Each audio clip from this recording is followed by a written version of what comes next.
humans began to appear on Earth, our protagonist was one of them. He seemed like any other Australopithecus at first glance, but there was something different about him, something that set him apart. Except having unusual obsession with hunting, MC thought he was just like everyone else, but soon he realized something was wrong about him. While others around him aged, weakened, and eventually died, he didn't. No matter what happened, he simply wouldn't die. Time passed, eons came and went, but he stayed the same. Well, not exactly the same. While the years left no mark on him, his body kept changing, growing larger, stronger, and more powerful. In this endless passage of time, the only things that kept him going were hunting, fighting, and battling anything or anyone that seemed worth his time. As someone cursed with eternal life and unbearable loneliness, those were the only things that gave him any joy. For nearly 3 million years, he lived this way, his body evolving day by day, becoming stronger and stronger. Eventually, he reached a point where his strength was unmatched, so much so that others began calling him the god of Earth, Mu. His power grew to such an extent that he defeated every other god in existence, claiming the title of the strongest in the divine realm. But after that, things started to change. With no one left who could challenge him, his once thrilling days of combat and excitement turned into an endless stretch of boredom.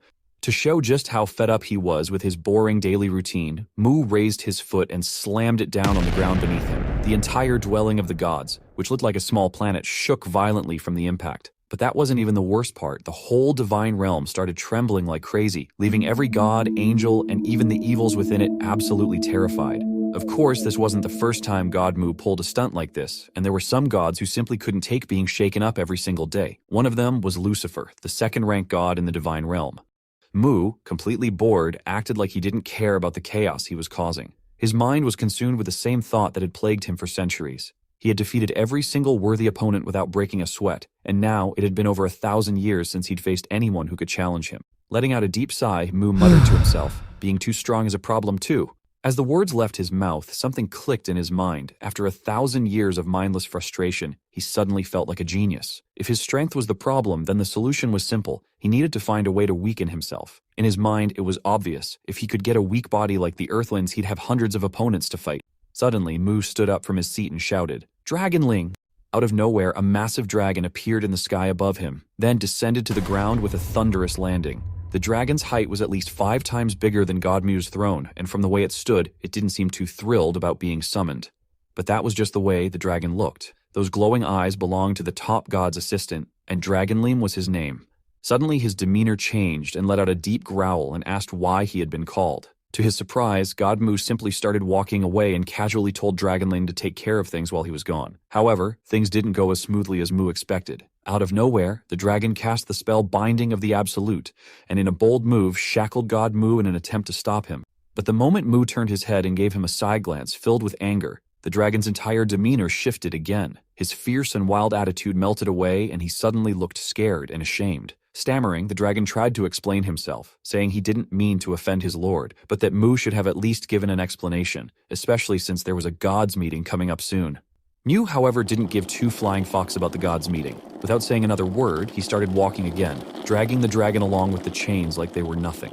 Seeing his first plan fail, Mu's assistant quickly switched tactics and started playing the victim. He whined, saying that if Mu didn't show up for the meeting, he'd be the one stuck dealing with the other gods' endless complaints about Mu's actions. In response, Mu effortlessly broke the binding spell as if it was nothing. He turned to the dragon and yelled, saying he wouldn't go anywhere if instead of that, the dragon agreed to fight him right now. That was all it took to completely change the assistant's attitude. Realizing that taking blame from the other gods was far better than being torn apart by God Mu, the dragon immediately wished him a safe and short trip. Mu smirked and walked toward what looked like a small version of Earth floating nearby.